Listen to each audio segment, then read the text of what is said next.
Some breaking news. Rapper Lil Durk is charged in a murder for hire plot. Lil Durk's real name is Durk Bank, and he is from Chicago. This is his mugshot from Florida, where he was arrested last night. This comes only hours after 5 people associated with his music business were also accused and taking part in that for hire plot. Now, the plot targeted rapper Quando Rondo's cousin, who was killed in 2022. Savannah rapper Quando Rondo, a passenger in that car, frantic at the sight. It all started at this mobile gas station at 5:30 Friday evening. LAPD says witnesses heard multiple gunshots, then watched a couple cars zoom off. Yeah, Rick and Sean, according to GBI, rapper King Von and his group were at Opium nightclub before making their way here to Monaco Hookah Lounge, then to the parking lot where chaos ensued. That's right. It looks like Lil Durk is back in serious trouble with the law. The rapper was arrested on suspicion of having a relationship with the King of Warriors' cousin in 2022. If this is true, Durk's past may have finally caught up with him in a big way. Breaking news. Rapper Lil Durk is charged in a murder for hire plot. Lil Durk's real name is Durk Bank, and he is from Chicago. This is his mugshot from Florida, where he was arrested last night. So things came to a head on Thursday when 5 people connected to the cousin of King of Warriors Rondo were arrested by federal police in Chicago.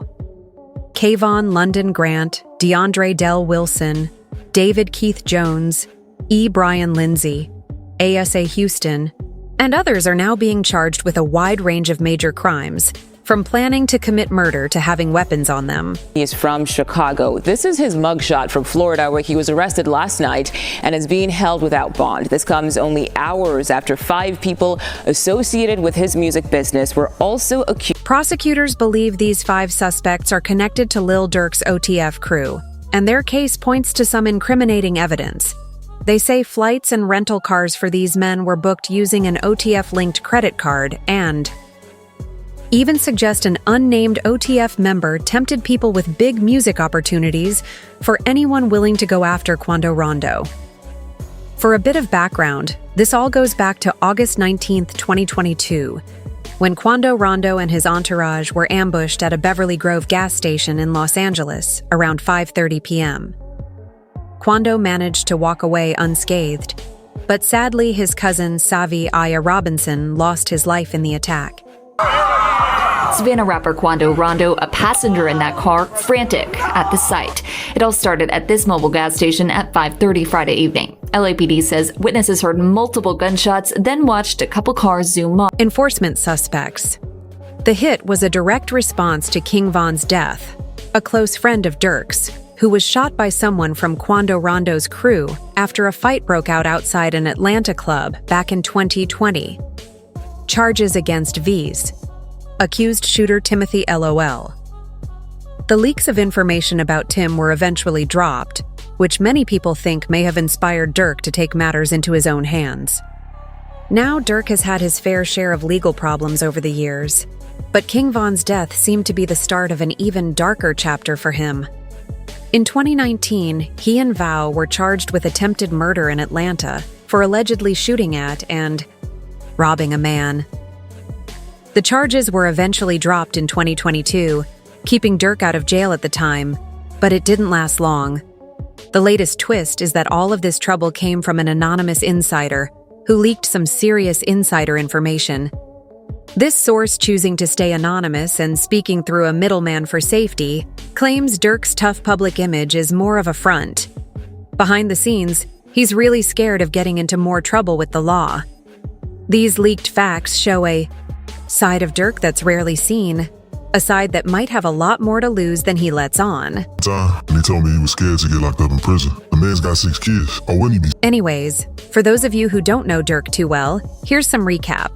To truly understand the full story behind what shaped Lil Durk's life, we've got to go way back to 2011, where it all started with his first big legal incident. His run-ins with the law from 2011 to 2016 weren't just a phase. They ended up being a core part of his journey, defining both his personal life and his career in ways many fans might not even realize. Starting as early as 17, life was anything but smooth for Durk. He was grinding just to make ends meet, putting in work just to scrape by. But no matter how hard he tried, It appeared he kept running into dead ends. When my boy Durk first caught a charge, life was tough on the streets of Inglewood, you know. Myself, Durk, and some of the family used to live at his grandma's house, but we didn't have nothing, so we looked to the street. Eventually, the frustration got the better of him, and he made some life-changing decisions. With few options and his back against the wall, Lil Durk started getting involved in crime to make it through, and soon he joined the ranks of one of Chicago's most infamous gangs, the Black Disciples. Around that same time, he welcomed his first child into the world, adding even more pressure to an already difficult situation. Surviving was a daily fight that seemed almost impossible. Joining the Black Disciples led to a series of events that landed Durk in his first big brush with the law in October 2011. One night, while driving with one hand on the wheel and a bottle of liquor in the other, he was pulled over by the cops. A quick search revealed a loaded gun in his car, and he was taken in, although he was let out on bond. Trouble soon found him again in 2012, landing him a 3-month sentence. Apparently, those 3 months behind bars forced him to take a step back and think about his choices. Later on, Durk opened up about how that EXP experience made him seriously consider a different direction. Yeah. And, I was like, man, I'm gonna stay out the streets. And I was like, I just got signed. But being in Chicago, man, I don't know.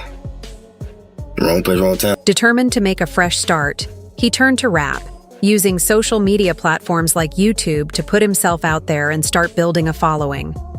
It wasn't long before his hard work paid off.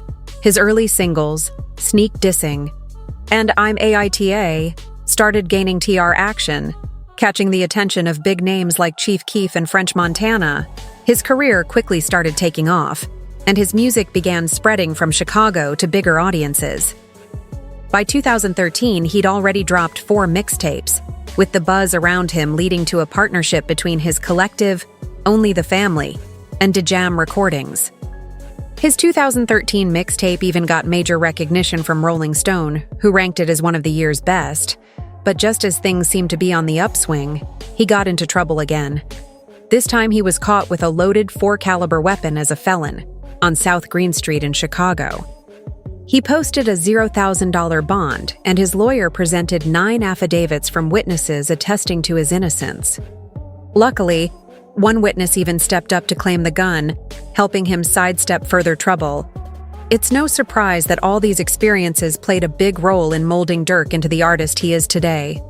Through the highs and lows, he kept pushing forward, pouring his journey and struggles into his music, giving fans a real glimpse into the hardships that made him who he is. After spending over a month locked up, Durk got back out and didn't waste any time getting back to his music. But as his fame continued to grow, so did the street-level attention, especially from rival gang members who didn't appreciate his rising profile. Between 2014 and 2015, he was constantly under threat, dealing with violent encounters and suffering heartbreaking losses. One of the most devastating blows came on May 31, 2014, when his cousin OTF Nuno was fatally shot and had just signed a record deal 2 days before he was offed.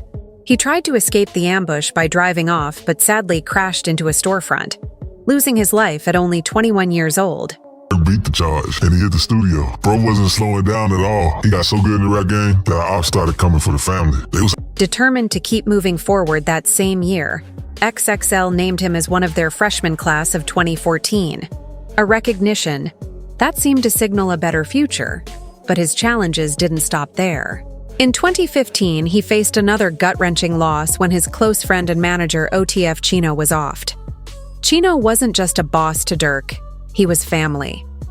Durk clearly remembers that painful day, March 27, 2015, when he was in the studio and got the call that Chino had been offed only 10 minutes after they'd last spoken. Like, how long ago did you talk to him? Like, how before it actually happened? Like 10 minutes. 10 minutes? 10. Even with all the heartbreak, gang rivalries, and legal troubles that seemed to follow him like a shadow, Durk never let anything stop him from pushing forward with his music. He threw himself into his work, going on tour and performing across the country, gaining fans from coast to coast, but his rising fame couldn't keep the street conflicts at bay. In fact, it seemed to pull them close. Gang tensions didn't just stay in Chicago, they followed him everywhere he went. Just before he was set to perform at the Theater of Living Arts in Philadelphia on September 5, 2015, chaos erupted. Shots rang out, and a gunman fired into the crowd, striking Durk's tour bus and hitting a man fatally. The police quickly detained suspects, though Durk wasn't arrested. But the incident was a chilling reminder of how easily violence could reach him, no matter the distance for the next few years. Durk did his best to steer clear of trouble, but despite trying to keep his head down, he couldn't escape the legal challenges that seemed to be waiting around every corner. By 2019, he found himself facing his most serious charge yet. Ember, this time he wasn't in it alone. His close friend and fellow rapper King Va was right there with him. On February 5, 2019, Durk and Vow were reportedly involved in a violent incident that would end up becoming yet another intense and complicated chapter in Durk's already— How come? Because I have nothing to hide. Like, I have nothing to run from. Did you do it? Did you shoot this man? Did you commit the other crimes of which you're accused? According to the prosecution on that day, King Vow and Durk supposedly targeted a man named Alexander Witherspoon, shooting him in the legs before taking off with $330,000 in cash and his Jeep Cherokee right there in the parking lot. With CCTV footage, witness statements, and more, the evidence seemed stacked high against them. Vow was arrested soon after, and Durk turned himself in, leading to both facing attempted charges in court. The case was still underway when tragedy struck, changing everything once again on November 6, 2020. King Von was out in Atlanta, enjoying a night at a club, when what started as a minor argument took a dark turn as the fight spilled outside. A brawl quickly escalated to gunfire, and Va was offed almost instantly in the hail of bullets in that brief, chaotic moment. 2 others lost their lives, and 3 more people, including a police officer, were injured. The loss was devastating for Durk. Vow was more than just a friend, they were like brothers, and Durk was left to grieve in the middle of his own high-stakes legal battle. Finally, by 2022, Durk was set free from those charges, but the weight of Von's death didn't seem to lift. Rumors started swirling that Durk wouldn't let his friend's murder go unanswered. Harm my people. I can't with you. I'm not into it with you. Like, if I see you, I ain't saying, like, I'm finna— People began talking, claiming that Durk had set up a hit on Quando Rondo in 2022. Word was that Rondo's crew had been behind Von's King, and Durk allegedly wanted revenge. The attempt didn't reach Rondo, but it left his cousin Lil Po dead. Though Durk was briefly taken in by the police, he was released not long after. Now, with the investigation winding down and evidence reports reportedly pointing back to him, Durk may be facing a harsh truth once again, and he might not be able to sidestep the consequences this time.